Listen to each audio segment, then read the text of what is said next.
नमस्कार। आज हमारे साथ उत्तर प्रदेश की वरिष्ठ नेता कांग्रेस की, जो कि 60 सालों तक इन्होंने कांग्रेस पार्टी में सेवा का काम किया है। आज हम इनसे जानते हैं 4 राज्यों का जो चुनाव रुझान आया है, इस पे इनका क्या विचार है। आइए सुनते हैं। जी अनसुईया जी, ये 4 राज्यों में जिस प्रकार से आपकी हार हुई है, इस पे आपकी क्या राय है? देखिए, ये 4 राज्यों में हार तो हम नहीं कह सकते हैं, क्योंकि जिस तरीके से जनता की के तरफ के बातें और पार्टी की तरफ से बातें और राहुल गांधी जी ने जो और प्रियंका गांधी जी ने जो एक चुनाव का माहौल बना के जहाँ लाके खड़ा किया है हर मुंह से, चाहे वो मीडिया हो, चाहे वो जनता हो, चाहे वो प्रशासन हो, चाहे मीडिया हो, सभी के मुंह से ये था कि कांग्रेस 4 राज्यों में कम से कम अपनी सरकार बनाएगी। अचानक ही ये चुनाव के निर्णय के 11 बजे तक रुझान जो आए हैं उनसे का अगर मूल्यांकन आप करें, देखें तो कांग्रेस हर जगह से लीड कर रही थी। 11 बजे के बाद से एकदम से मोदी जी और कांग्रेस बीजेपी का बढ़त दिखाई जाना शुरू हो गई। पैमाने का शुरुआत यहीं से शुरू हुई है। और अगर हम कहें कि ईवीएम में घपला जो पूर्व से भी होता आया, ये तो पार्टियों ने पूर्व से इतना ध्यान नहीं दिया, हमेशा ईवीएम का घोटाले की बात जरूर कहते रहे, लेकिन ईवीएम ने कहीं उसको बंद कराने की बात नहीं करी या उस पर बड़ी बारीकी से ऑब्जर्वेशन नहीं कराया। आज निश्चित तौर पे उसका ही रिजल्ट ये है कि ईवीएम में निश्चित तौर से कोई दो राय नहीं है कि ज़रूर गड़बड़ी है, चाहे वो इंटरनेट के द्वारा सेटिंग हो, चाहे सैटेलाइट के तहत किया गया हो, चाहे वो रिमोट कंट्रोल से उसे सेट किया जा रहा है। इसमें गड़बड़ी ज़रूर है। वोटों का रेशियो आप चुनाव निर्वाचन आयोग का उठा के देखिए तो आप ये देखिए 50 वोट पड़े हैं, कहीं 20 पड़े हैं, कहीं ऐसे पड़े हैं 5 वोटों से जीत रहा है तो कहीं 10 वोटों से जीत रहा है। आप उठा के निर्वाचन का जो अपनी रिपोर्ट दी है उन्होंने चुनाव की समीक्षा रिपोर्ट, उसको अगर पढ़ लेंगे तो निश्चित तौर पे आपकी धारणा भी बन जाएगी कि हाँ गड़बड़ी ज़रूर हुआ है। और आप अगर ये भी देखें भाजपा के शक्ल से, भाजपा के उत्साह से अगर वो भी देखें तो ये डरे हुए हैं कि कहीं इसका अगर पोल खुल गई तो इनकी असली चीज़ सामने जनता के आ जाएगी। आपका अनसुईया जी कांग्रेस नेता में एक सीनियर नेता हैं आप। आज जब आप कर्नाटका जीतते हैं, तेलंगाना जीते अभी आपने, तो आप ईवीएम का वहाँ पे दोष नहीं देते, लेकिन जब आप बड़े राज्यों को हारते हैं तो आप ईवीएम आगे ले आके खड़े कर देते हैं। तो ईवीएम भी आपने ही देश में ले आने का काम किया था, तो उस समय आपने ऐसा क्यों नहीं सोचा? देखिए, कांग्रेस ने जो कुछ दिया, चाहे राइट टू इंफॉर्मेशन एक्ट दिया, चाहे राइट टू शिक्षा एजुकेशन एक्ट दिया, चाहे उसने ईवीएम दिया, कांग्रेस की मंशा बहुत साफ थी कि पारदर्शिता होनी चाहिए उन्हें। लेकिन अमानत में खयानत करने की जो भाजपा की अपनी फितरत है, उस फितरत ने इस सारे अच्छे एक्टों को भी कंफ्यूज कर दिया, लोगों को, जनता को गुमराह करके, जनता को और समाज को सब करके कंफ्यूजन में डाल दिया कि कोई आदमी सोच ही नहीं पा रहा कि हो क्या रहा है। लेकिन हो बहुत कुछ रहा है जिस पे हमें ध्यान देने की ज़रूरत है।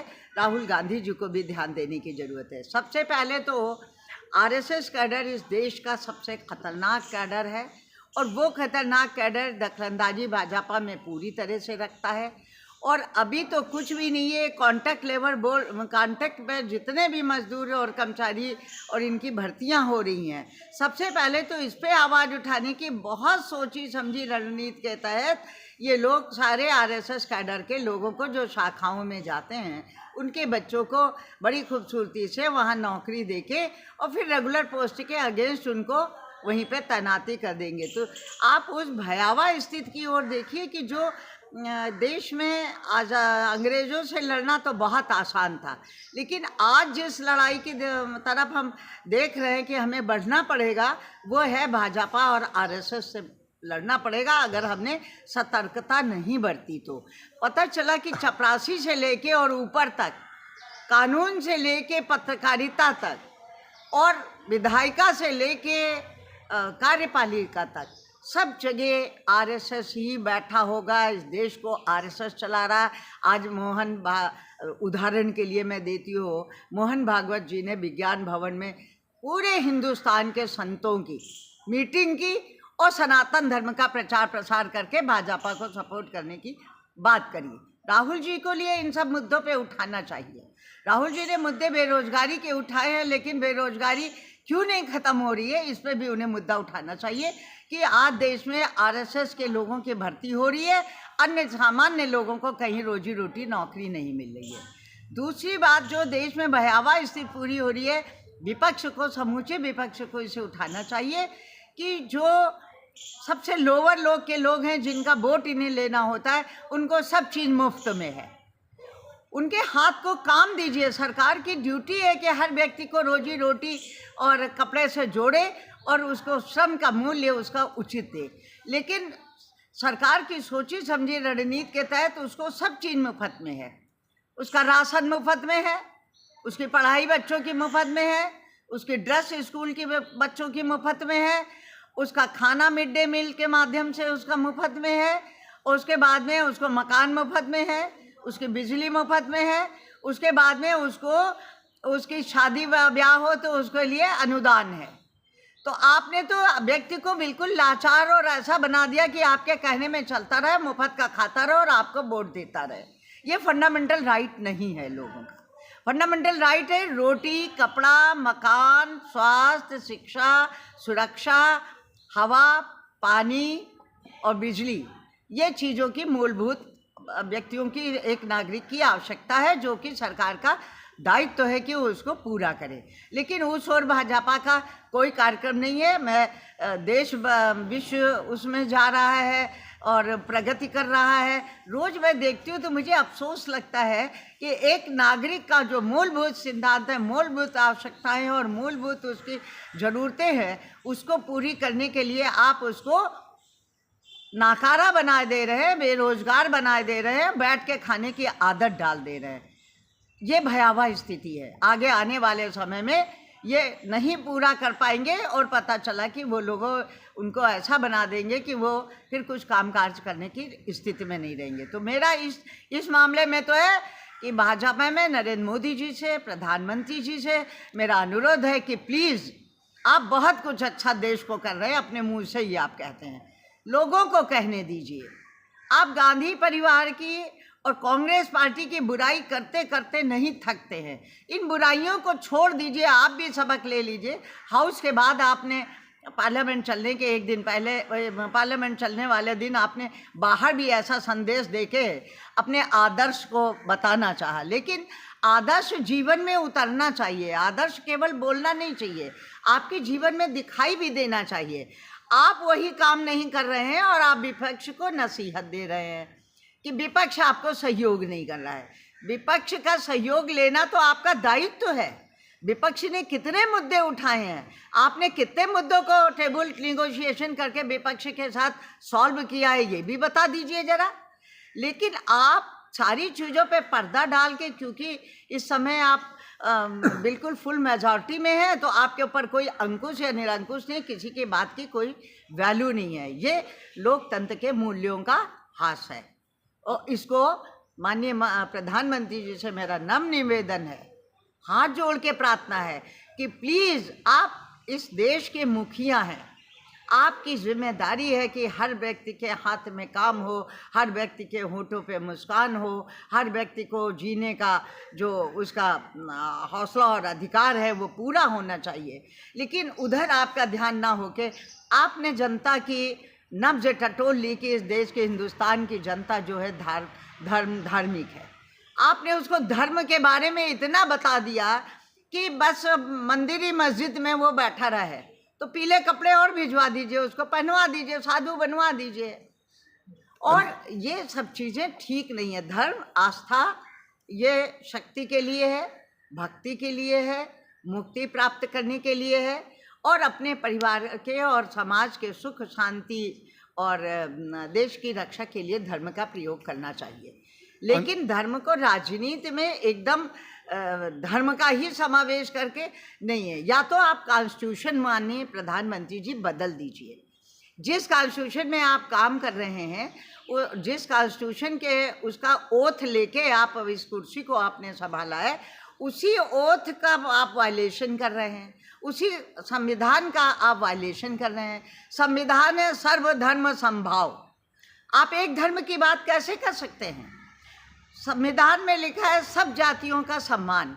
आप एक जाति की बात कैसे कर सकते हैं? अनसुईया इस जी, देश को हिंदू राष्ट्र कैसे बता सकते हैं? इस देश को आप मस्जिद और मंदिर और गुरुद्वारा और उनको अलग कैसे कर सकते हैं? यहाँ सभी धर्मों का सम्मान होना चाहिए, सभी जातियों का सम्मान होना चाहिए, सभी नागरिकों को समानता का दर्जा मिलना चाहिए, समतामूलक समाज की स्थापना करनी चाहिए। इस पे अगर आप ध्यान दें तो है। और अगर आपको अपनी ही मर्जी से चलना है तो फिर कॉन्स्टिट्यूशन में अमेंडमेंट ले आइए, तब आप चला सकते हैं। अन्यथा नहीं। इसको सो मोटिव सुप्रीम कोर्ट को भी लेना चाहिए कि भाजपा के नेता बराबर निरंतर संविधान का ओथ लिए हुए संविधान का उल्लंघन कर रहे हैं, तो इसके लिए भी कानून है, उसमें उनको पनिश होना चाहिए।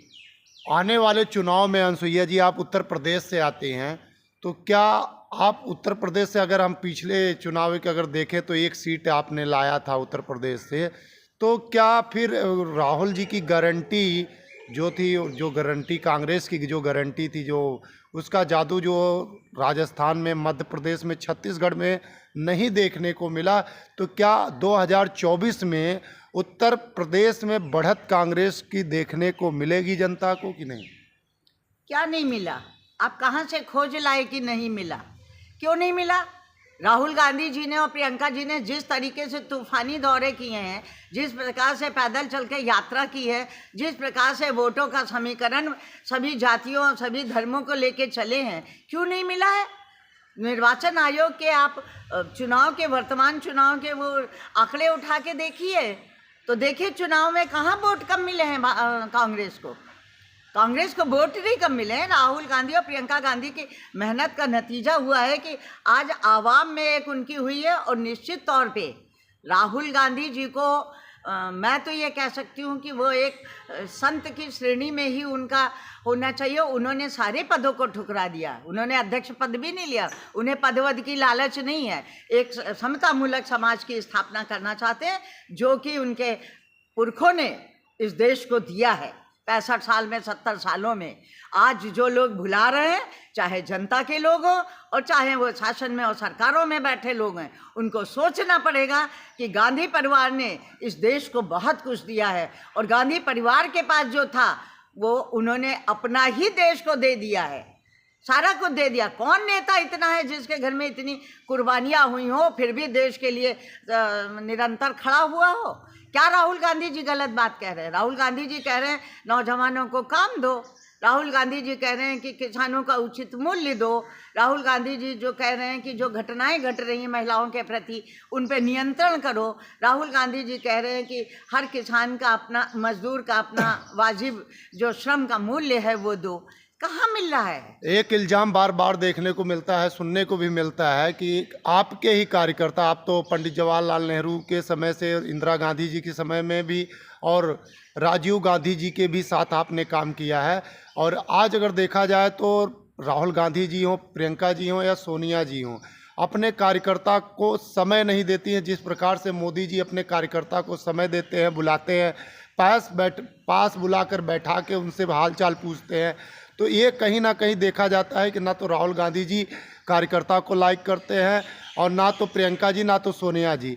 तो ये भी कहीं ना कहीं चुनाव हारने का आप सबका कारण बनता है।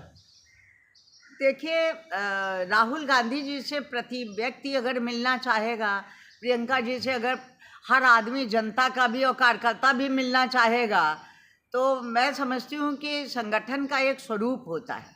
संगठन का स्वरूप है प्रदेश का अध्यक्ष बनाया गया है और मंडल वाइज जिन लोगों को प्रभारी बनाया गया है, अगर कार्यकर्ता उनसे मिल के उनके साथ जुट के कांग्रेस का कार्य करे तो मैं नहीं समझती हूँ कि उसे ज़रूरत पड़ेगी राहुल गांधी और प्रियंका जी और बड़े नेता शीर्ष नेतृत्व से ही मिला जाए, तभी आप कांग्रेस पार्टी के कार्यकर्ता माने जाएंगे, तभी आप काम करेंगे। अरे उनके पास देश और विदेश के इतने सारी चीज़ समस्याएं हैं, उनको वो काम करने दीजिए। आप ज़मीन में काम करिए। मैं 60 सालों से काम कर रही हूँ। आज कांग्रेस पार्टी में कुछ लोग ऐसे हैं जो नहीं काम करने देना चाहते हैं, लेकिन मेरे लिए कोई फ़र्क नहीं पड़ रहा है। मैं तो काम करना चाह रही हूँ तो जहाँ चल देती हूँ वहीं कांग्रेस बनाने लग जाती हूँ। किसी पद की आवश्यकता नहीं है। यदि काम करने की आपकी इच्छा शक्ति है और समर्पण है, ईमानदारी है, सेवा भावना है, इन सब तक आज जो भी कार्यकर्ता हैं या जो नेता हैं उनके अंदर इन सब चीज़ों का लुप्त हो गया है। सेवा करने की भावना नहीं रही, संवेदनशील नहीं है। अनसुईया जी, मेरा सीधा सवाल यह था कि देश के प्रधानमंत्री होते हुए भी मोदी जी अपने कार्यकर्ता से मिलते हैं, अपने वोटरों से मिलते हैं, और उसी जगह पे राहुल गांधी जी अपने कार्यकर्ता से नहीं मिलते हैं। कहाँ मिलते हैं? रेस कोर्स में कहाँ? मैं उदाहरण देती हूँ, राहुल गांधी जी, इंदिरा जी और सोनिया जी और सब लोग रोज मिलते थे यहाँ। अब उनके अपने सिक्योरिटी पॉइंट ऑफ व्यू से भी अगर वो नहीं मिल पा रहे हैं तो हमें उनसे कोई गिरज नहीं है, लेकिन वो देश को संदेश जो दे रहे हैं, देश की योजनाएं जो दे रहे हैं मोदी जी को कि ये आप चलाइए तो देश खुशहाल और तरक्की के रास्ते पे चलेगा। जो देश के आवाम की ज़रूरतों की बात कह रहे हैं, जो मुद्दे उठा रहे हैं, जो नीतिगत मामलों को तय करने की बात कर रहे हैं, जो पंचवर्षीय योजनाएं लागू होती थी कांग्रेस के ज़माने में, आज तो कोई योजना ही नहीं है। 5 वर्ष के लिए योजना बनाई जाती थी, देश के लिए हमारा इतना अनाज चाहिए, ये हमारे 5 साल की योजनाएं हैं। आज आपको कहाँ दिख रहा है? क्या हो रहा है? हाउस में डिबेट हो रहा है, रोज बदतमीजियां हो रही हैं हाउस में, और आप उसको लाइव दिखा रहे हैं। आप क्या बता रहे हैं? ये कानून साजा पार्लियामेंट किस लिए ये बना हुआ है? केवल क्रिटिसाइज करने के लिए, बेइज्जत करने के लिए। कांग्रेसी कांग्रेसी कांग्रेसी, जब अगर कांग्रेस इतनी ताकतवर है कि पूरा टाइम आपको कांग्रेस के लिए लगाना पड़ रहा है, तो हटिए सत्ता से, कांग्रेस को दीजिए, कांग्रेस ही को सत्ता चलाने दीजिए। चलिए, आप सबने सुना अनसुईया जी को। इन्हें कांग्रेस पार्टी में कई पदों से नवाजा गया है और इन्होंने अपना पूरा जीवन कांग्रेस को समर्पित किया है। आपने इनको सुना, कमेंट में ज़रूर बताइएगा और वीडियो को शेयर करिएगा, लाइक करिएगा। जय हिंद, जय भारत, सत्य की रक्षा के साथ।